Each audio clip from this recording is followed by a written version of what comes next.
don't you come here and put a manger scene for me with all the animals and the people? Your mother used to do that every year when she was a little girl, putting them in just the right spots while she told herself the story of Jesus' birth. Okay.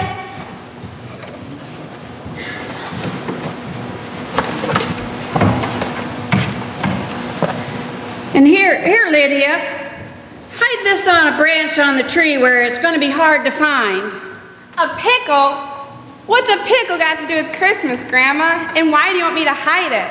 That's what I'd like to know. Well, those are good questions. It's an old German tradition that's been handed down from one generation to the next.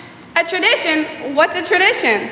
Well, it's a custom or a way of celebrating certain events in our lives. Like, for example, do you remember how we make homemade pretzels on Good Friday every year? Yes. Well, that's a tradition in our family. No one knows for sure when it got started, but my grandmother used to make them, and my mother used to make them, and Great Uncle Virgil would come over and eat them all, and he never helped, but how old is he now? 105, 100? Well, it doesn't make them, and I've been making those pretzels since your grandpa and I have been married, and your mom started making them, and you know, one day... Back to the pickle, Grandma, back to the pickle! Well, decorating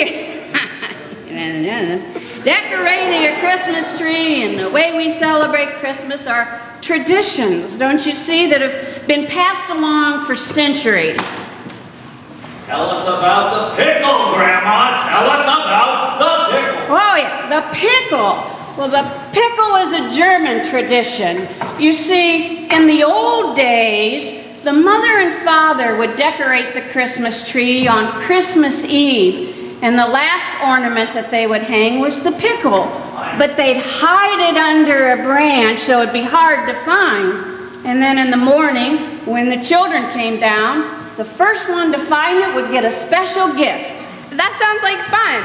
Why don't you rehide it so David and I can look for it? Well, I can do that. Does it have to be on the tree? Well, of course it has to. Baby Jesus is missing. What? Baby is, well, I wonder where he could be. We can't have Christmas without the baby Jesus. Oh, lots of people do. Maybe Herod finally succeeded. What do you mean by that, Grandpa? Yeah, you better be ready to explain that crack, old man. Well, I better sit down for this. It might take a while. Hi, gang. Hi, Mom. Hi, Dad. How's the decorating coming? Hi, Mom. I'm just about done decorating the tree. I have to hide the pickle yet. Oh, the pickle. I could never find it first. And I was setting up the manger scene. Oh, I love doing that. May I help? Well, as you can see, I got it mostly set up, but I couldn't find the baby Jesus. I haven't been able to find him anywhere. Here, Mom. I'll help you look. Grandpa said that maybe Herod was finally successful. What? Dad, why would you say something like that? Well, I just meant that Jesus is missing from a lot of Christmas celebrations these days. Grandpa was going to tell us about the story between this Herod and baby Jesus. Oh, I'm going to have a seat. I want to hear this story too. Go ahead, Grandpa. Okay. Well, about 2,000 years ago, when Jesus was born, the ruler of the whole Palestine land was a man by the name of Herod the Great.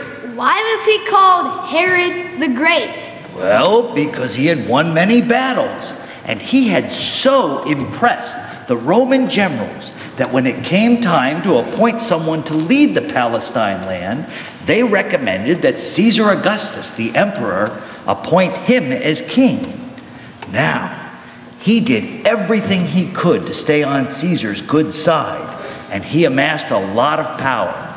But, as you know, the real power remained with Caesar and his armies. Did he know baby Jesus? Not exactly. Did he But he did know of him. lose him? Lose him? Oh, boy. These questions. Maybe I should, I don't know, back up a little bit and tell the story of Jesus' birth from the beginning. Now, let's see. There was a young woman, and her name was Mary, and she was betrothed to a man named Joseph. Was she the mother of Jesus? Yes, she was, Lydia, but Jesus hadn't been born yet. What does betrothed mean? It's just like being engaged.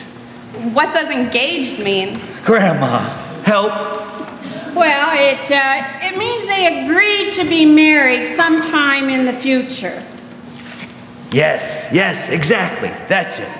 Well, anyway, one night, Mary was sleeping alone in her room when she received a surprise visit from a stranger. Hail, Mary. The Lord is with you.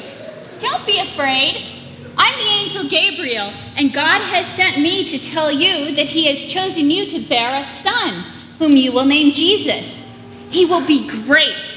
He will be called the Son of God and reign over the house of Jacob forever.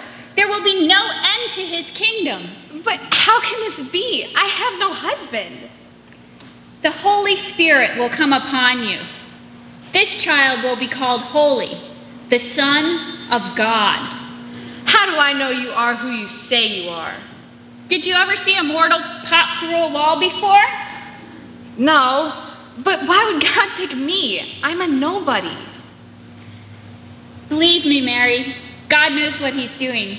He knows what's in your heart.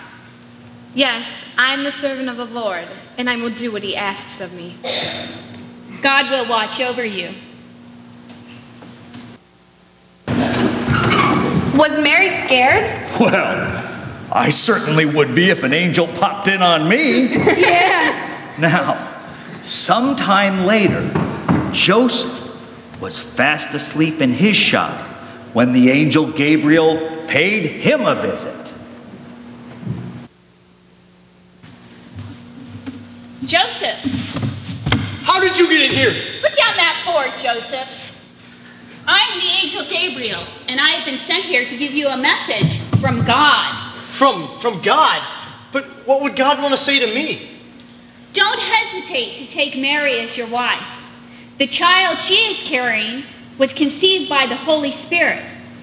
You are to have a son, and you will name him Jesus. Conceived by the Holy Spirit. I knew she was going to have a baby, but I was going to divorce her quietly. No. You must take Mary as your wife. This is God's plan. But why would God choose me? I'm just a carpenter. How can God expect me to care for his son? God will provide. He will watch over you, Mary, and his son. What would have happened if Joseph hit that angel with that board? Well, I certainly think that the angel could have moved out of the way faster than Joseph could have hit him. Now, the important thing is that when Joseph awoke, he did exactly as the angel had instructed him. Do angels always appear in dreams, Grandpa? Carol, help. Yes, but not always. Sometimes they do. That's why we need to listen when something inside of us tells us to do something good, or when something inside of us tells us not to do something because we might hurt someone. Exactly. Grandpa, have you ever seen an angel? Why, yes. I see and talk to one every day. She tells me what to do and when to do it, and... But back to my story.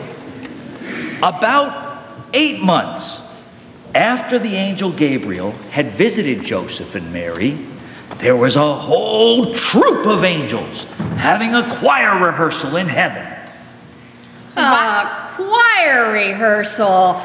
Now, children, Grandpa's making up this part of the story. Oh, yeah? Well, when we have a choir on earth, we have to practice to get the words and the tune right now, don't we? I imagine they'd have to have rehearsals in heaven, too. You can't expect a new angel to know all the words and the tunes right away now, can you? No, of course not. I'm sure they have persnickety choir directors in heaven, too.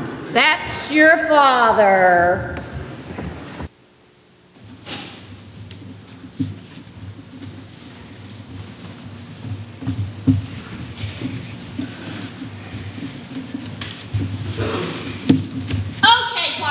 I want you to hear nothing but pear-shaped sounds. I want you to sing on the vowels. Put the consonant to the very end of the syllable. I don't want to hear any R sounds, and don't breathe in the middle of a phrase. Now, let's sing our angel flight song.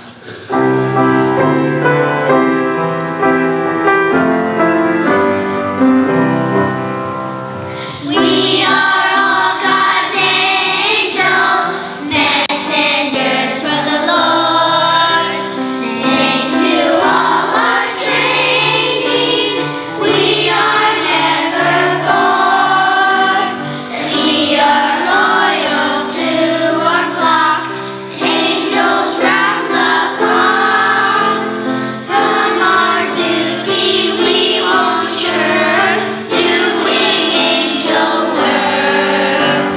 Onward, angel messengers, striving day and night.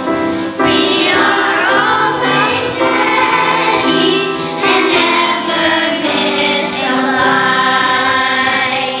Very nice, very nice. I can tell you're putting your hearts into it. And now, my little angels, it is almost time to make the announcement. The Christ child is about to be born. Yay! Who are we going to make the announcement to, General Gabriel? You mean to whom will we be making the announcement? Yes, Captain Angelica, ma'am. I'll let Captain Angelica answer that one. Well, we will make the announcement to some shepherds on a hill outside of Bethlehem. Shepherds on a hill. Aww. Quiet down. Remember, this is God's plan, not mine. Shepherds? Why not the king or priest? You'll see that these shepherds will be much more excited about the news than the king or the high priest. Now, let's sing our announcement song. Now, it was just about that time when Joseph and Mary were arriving in Bethlehem after their long trip from Nazareth, their hometown. Mary's baby was due to be born at any moment. Why did they travel to Bethlehem? Did it have better hospitals? Did Joseph's HMO cover out-of-town medical care? Hospital? These questions, no. They had to travel to Bethlehem because the Emperor Caesar Augustus had decreed that everyone under his power had to return to the city. I'm not keeping you up, am I? A city of their ancestors' birth to be registered. Now, he had done this so that he could collect taxes more effectively. Since Joseph was a descendant of King David, who had been born in Bethlehem centuries before, Joseph had to return to Bethlehem to be registered. Business has been booming since Caesar's latest decree. Yes, I know, but I feel sorry for all of those poor people who've had to travel great distances just so Caesar could get his greedy little hands on more of their money. Shh, not so loud. The guests might hear. Yes, it's been very hard on many people, but we are very lucky that I am a descendant of David, and we did not have to go anywhere else to register.